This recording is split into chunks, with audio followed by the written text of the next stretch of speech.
Hello guys, good morning po sa inyong lahat ngayon. At saka napakalamig po ng umaga po ngayon dito sa amin kasi maulan kagabi. At ayun, saktong-sakto, tamang-tama. Naulanan yung aming mga itinanim na gulay, which is yung talong, ang palaya. And then yung mga batong kasi nung nakaraang week, bali sobrang init, sunod-sunod yung init. Then sobrang tigas na din yung lupa. So kaya napaka ganda na naulanan kagabi. So ngayon ako sa aking ampalaya. Bali yung sanga-sanga puputulin, bago siya makarating doon sa ibabaw, puputulin ko yung mga sanga-sanga para makafocus talaga yung pinaka main yung basta pinaka main talaga na pupunta doon sa ibabaw. So tara, samahan niyo ako guys. Daming niyog. Max. Hi siya Max. Asa ko na si Max. Ano? Hi baby. Hi ba?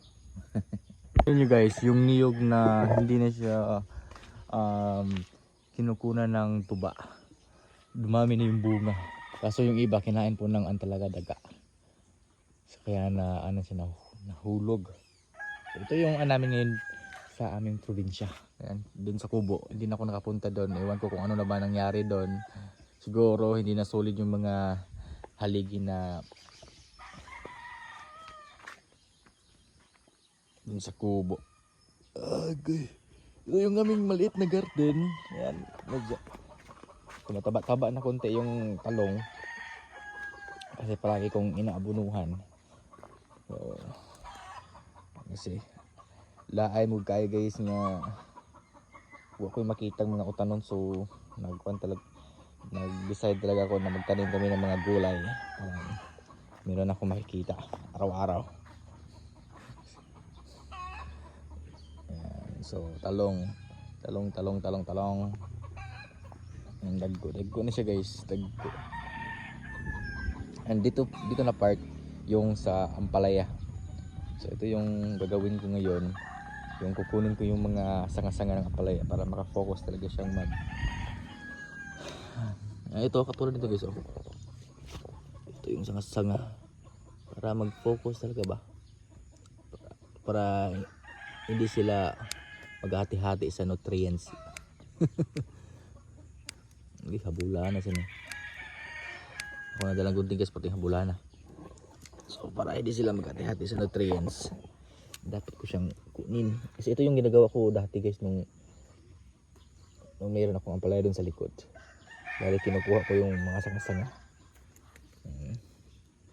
para yung mag-focus. Ito siya, ito. Meron dito. So alam nyo, yung ampalaya dito sa Cebu, mahal guys, napakamahal. Doon naman sa Mindanao, mura lang po yung ampalaya doon.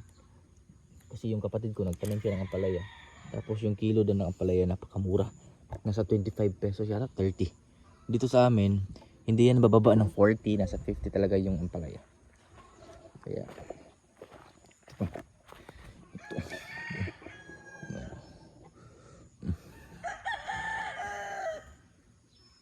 so itong isa nagkakaroon siya ng so dalawa. So ito lang guys. Ito yung pinaka main road. So kuhain ko. So ito na lang isa. Aking po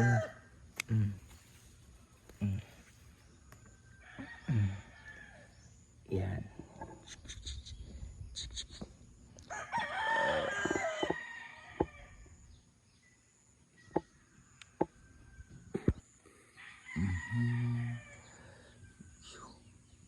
So pruning. And may bahay na pala to. Ready na yung bahay guys. So, napakagamit talaga ng wire ng wifi. Ito yung ginawa para sa kanilang pakatayan. Ready na.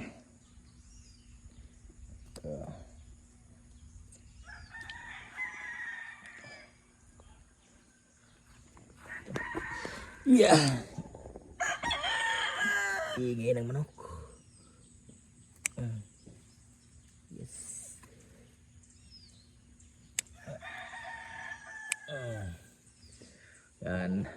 Ang ganda kasi ngayon maglibot-libot dito sa garden kasi alam nyo hindi mainit. Ito pa.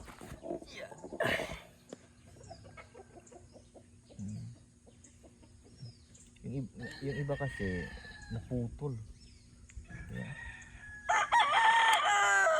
So, unang ganun ito. Lah, sige mo asa sa kamaligo? Ano sa kamaligo? Ganun sana. Ang sana emong. Ha? Ito. Sini. Ito. Asa ka maligo? Ligo. Guys. Ha?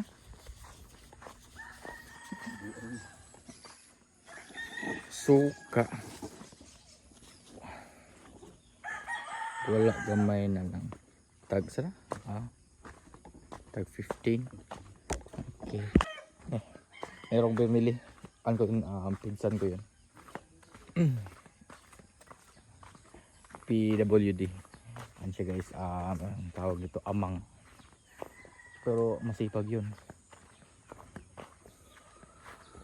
So ito yung yan. Ito pala yung kabago-bago ko palang tinanim ito. Namatay ng uso. Namatay ng usa dre ma? O gikuan sa manok. Kabkabis. Kabkab di sa manok. Ako matatusukan gapon nalimtan ko na. Hinukay pala ng mga manok. So yung mga manok ko guys, alam niyo naman na meron akong mga alagang manok. Then nakalabas lang yan sila. So bala kong ayusin ulit yung aking free range net para lagayan ng mga manok. Kasi meron akong mga tanim dito ng mga gulay. So dapat hindi siya mahukay na manok kasi ang manok napakakulit na. Tingnan nyo guys yung durian. Buhay na po yung durian. Isang puno lang po ng durian yung nabuhay. Meron po itong isa. Pero nagkaroon kasi ito. Meron siyang durian din to siya kaso hindi yung kanyang dahon hindi siya nakalabas. So hopefully magahan talaga siya. Kabuhay. Tingnan nyo yung sa may baboy. Yan Yan, grabe yung mga Madre de Agua. Dumadami na din yung dahon kasi wala na akong fattening. Yung meron ako ngayon ay itong aking mga inahing baboy. So nag-anay na lang to guys. Anay. Ito na-EI na to siya. Yung doon sa kabila si Dayan ay wala pa. Ewan ko kung nangulag na mas Dayan. Mas Dayan. Dayan. Bangon na bangon. Dayan.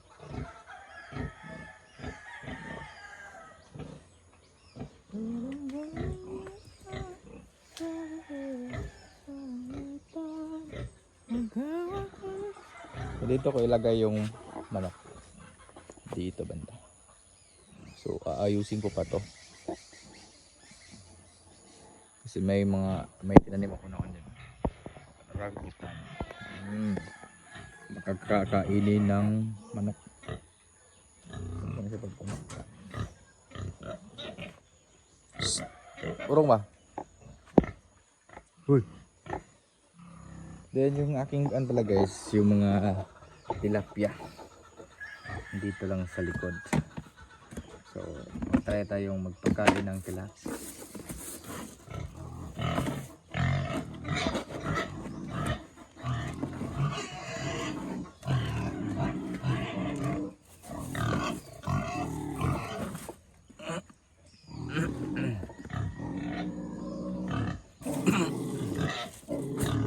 Yung ipakain ko lang is yung takop. O ba rin napakain ng baboy ma? Gutom lagi.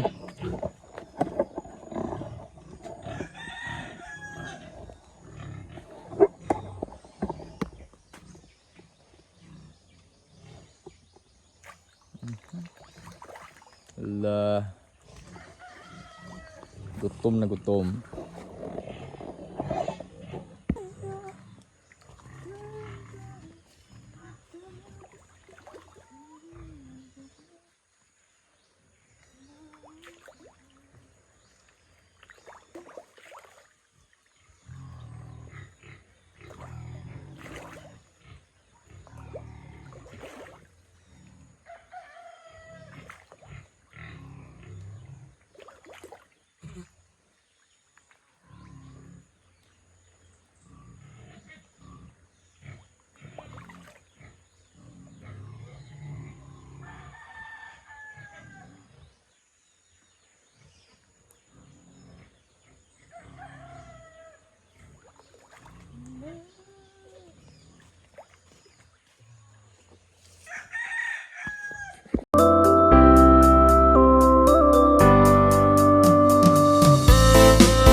So ngayon, bali, ayun ko po yung net kasi alam niyo naman guys na meron na pong gulay na tanim. So kaya yung manok ay ilagay ko na dito sa loob ng net. Grabe guys, bagyo na manggid ni. Grabe ang bagyo, update for the days. Bagyo dito. So, ayun, tumataba-taba na po yung mga talong. Dalas papahimala. Pinagalitan ko kasi hindi kasi hindi nagbungkal ng lupa. Guys, ayan yung aking mga yung yaya ko, mga yaya. Si Papa yung mga yaya ko na yung boss. Okay, good morning guys. So, tignan nyo naman yung ating mga, yung aming tinatanim na talong. Ayan, malaki-laki na po siya ng kaunti-unti. Ito po yung mga trim pins, yung palaya. Malaki-laki na po yung mga talong. Ligas mga manok guys. Oh. Pwede sa kulor, sa pangiti, sa bangko. So, balak ko sanang pupunta dun sa kabilang baryo. Kasi may binili po akong kamote. Ayun nga. Umulan. So, tignan niyo po yung talong. Bilis lang niyang lumaki. Kung nilagyan siya ng abono. Chicken feet.